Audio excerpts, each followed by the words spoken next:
Well. Welcome everyone to our autumn cupping hosted by Nordic Approach. I am Enki Suarez, and this is why Colombia is so fucking good and why the future of coffee looks promising.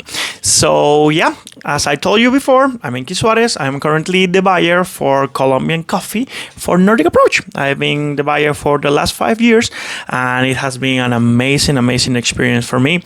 I've grown in this company. I've grown or developed my career as a coffee buyer with Nordic Approach, and well, here I am giving you a speech now. So that means that yeah, I've been doing something good, I think. And yeah, so during these videos and this intervention, we're going to be talking a little bit about what is happening in Colombia, why I technically have a job in Colombia, and yeah, what the future is bringing. So please stay tuned. Why is Colombian coffee so known? Why people know about Colombian coffee? Why is Colombian coffee so good? So right now I'm gonna give you like a small list of reasons why Colombian coffee is amazing and why you should always have it in your menu. So the first one is the geography.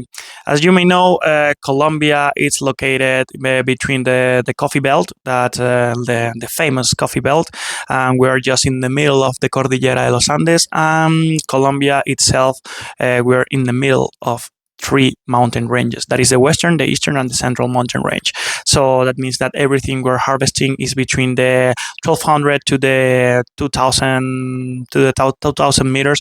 So yeah, most of the coffee is grown in very high altitudes. So meaning that the temperature can be a little bit controlled, or we can have like a perfect weather for coffee and for people. Also, the climate. Climate in here, as you may know, it's a tropical weather.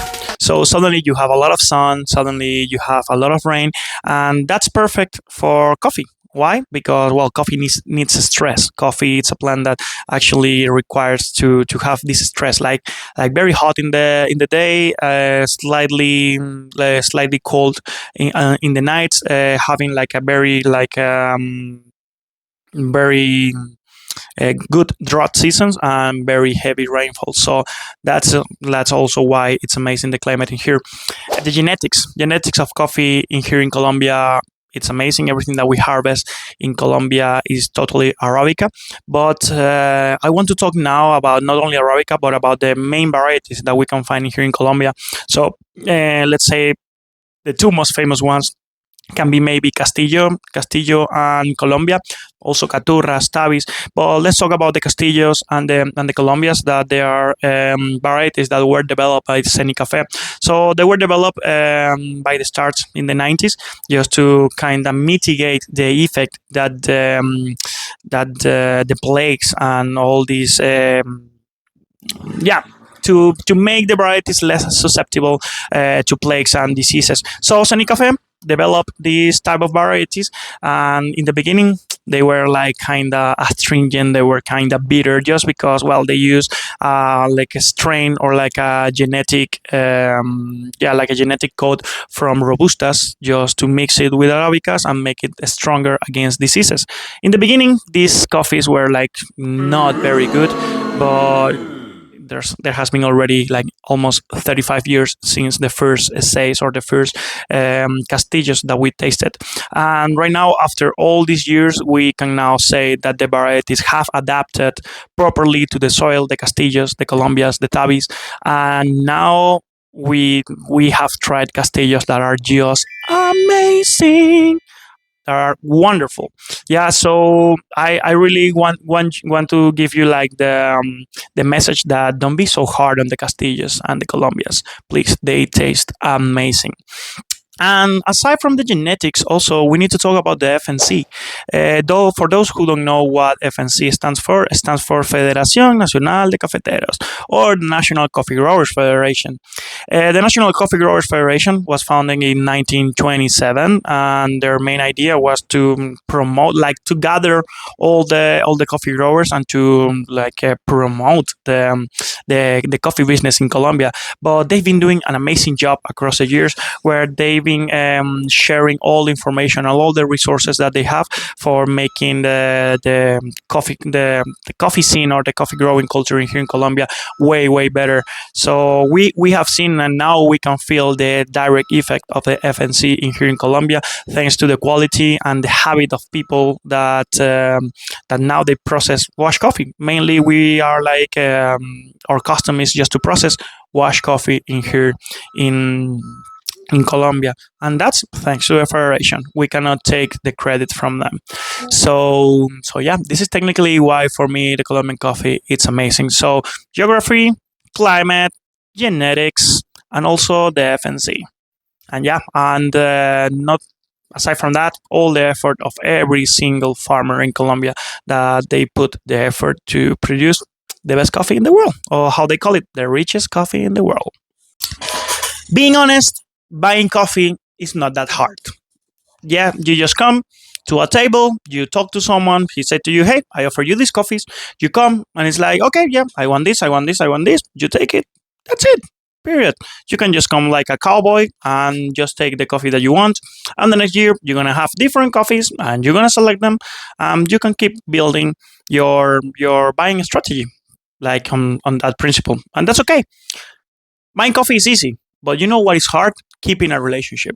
Buying a coffee year after year after year and seeing the growth of the person and seeing the growth of the relationship, that is what is hard, and that's is my specialty. I am a coffee buyer, yes, that's true, but I consider myself that I'm way better at building and strengthening the relationships than buying coffee.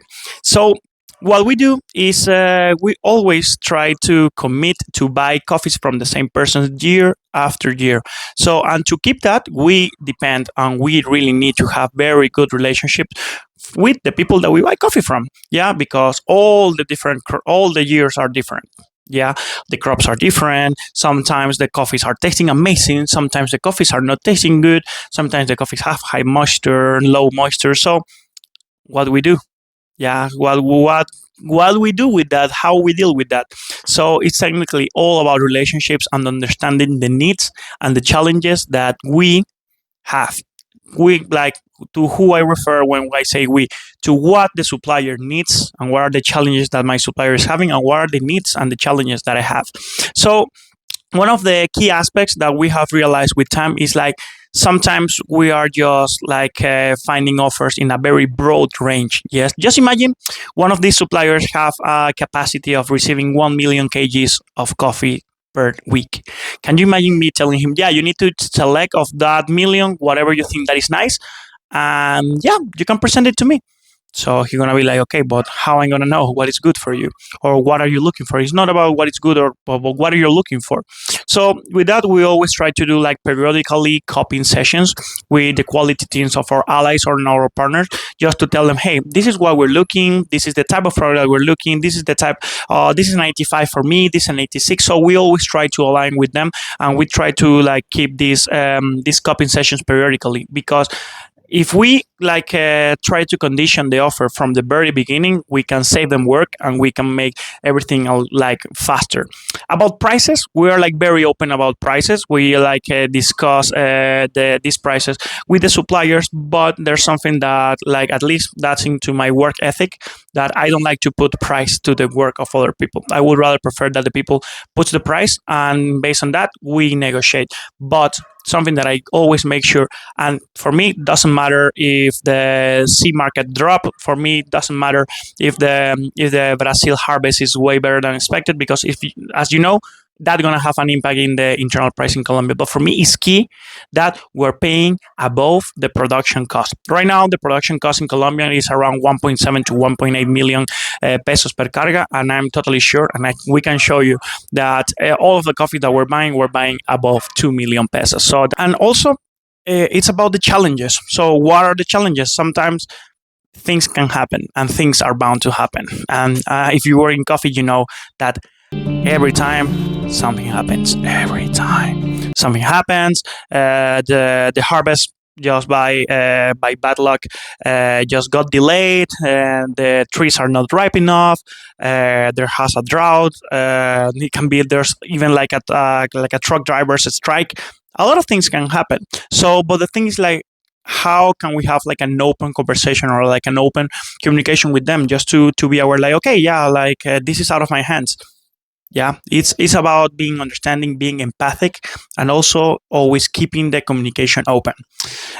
There's something that I've realized, like let's say in the way that we do business in Europe and the way that we do business in Latin America is like in Europe everything is through email. Every single thing is through email, and if you want an answer, you go through email. Everything is like super formal. I hope that everyone could treat each other like we treat in like in emails.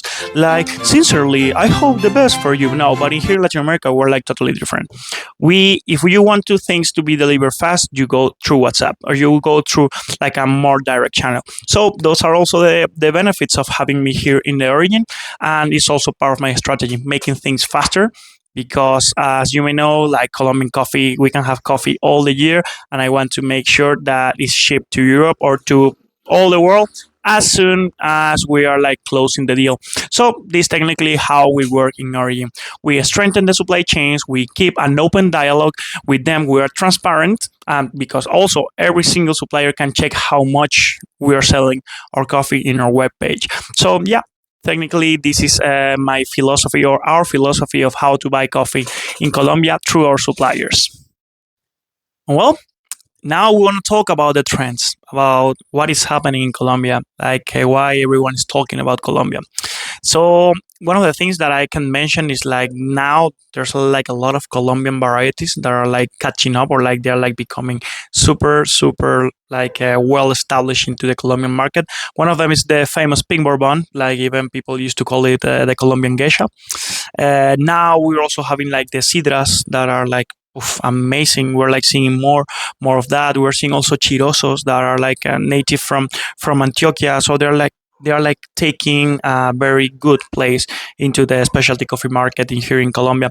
We're also seeing that the geishas, pacamaras, SL28 varieties that are famous in other countries now are becoming a trend or are becoming also a very good varieties in here. We are like we just bought as Nordic Approach. We just bought a Java from a farmer that we usually buy pink bourbons, and oh my god, for me it's maybe one of the best coffees that I've tried this year. So it's good that now we're seeing like people is like getting more involved with these Colombian varieties and also like these exotic varieties. Also, we're talking about the trends in processing. We're seeing more people doing more natural coffees, doing more controlled fermentations. We see that people now is investing in more bioreactors, in more controlled drying. So we're seeing that. We're like definitely seeing that, and we have seen like a growth in the anaerobic side. Well, let's call it anaerobic, but technically it's just fermenting the coffee just in an isolated space or without oxygen. We're seeing also anaerobic naturals, anaerobic wash. We're seeing that a lot.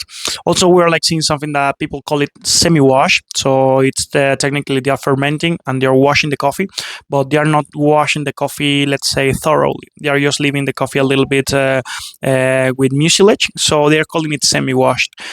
We have tried some geishas and some pure bourbons that with that specific, let's say, processing method, this just tastes wonderful, amazing.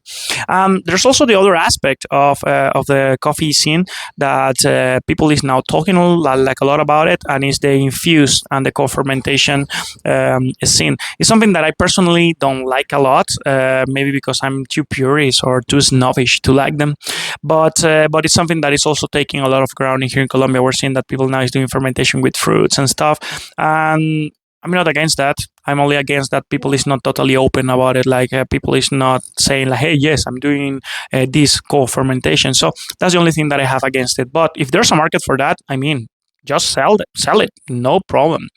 And also something that we're seeing in the trends here in Colombia, it's that the internal market is growing extremely fast. Yeah, now we're like since 2021, since Diego Campos won the World Barista Championship, we have seen like a change in the trend that people now wants to be a barista. Now there are like more coffee shops and more roasteries. Like people is drinking more Colombian coffee, and that of course is having a direct impact of what we have in the countryside. Why? Because well now the consumption it's better. People is drinking more Colombian coffee, better coffee, and yeah, now let's say that the own internal market can give a feedback to the farmer of like what we should harvest or what we should create. So yeah, the future of coffee in Colombia looks promising. There's like always movement here in Colombia. There's like a lot of all like pieces. There's like a lot of players. Everyone is like doing a lot of things, and the community here is growing amazingly. So yeah, please prepare yourself to be hearing more about Colombian coffee. Of course, Colombian coffee has been always in the map, but in the future is gonna be about like all groundbreaking innovations and more processing, more varieties, even more species. Now that people in here is like harvesting laurinas and harvesting, well, laurina is not a species, it's a variety, but you're seeing more eugenoides, we're seeing more libericas, and it's something amazing. It's something very nice, something that we never thought that we were gonna talk about it in Colombia, and also it's something that is bound to happen, and it's about the robustas. We are like just starting to process, or we're starting the experiments or the essays with robustas in here in the lowlands of Colombia to yeah, let's say compete with Brazil. So, but that's we're still on the very very early stage. So it's for me too early to give like my opinion on it, but yeah, the future of coffee looks promising, looks amazing here in Colombia, and yeah, we'll try to keep you as tuned or and as updated as possible. And yeah, hope that you really enjoy the rest of the autumn cupping. I'm Enki Suarez, and that little fella that is there, it's called Neko the cat. Yeah, and yeah, this is all. Thank you, everyone. Bye bye.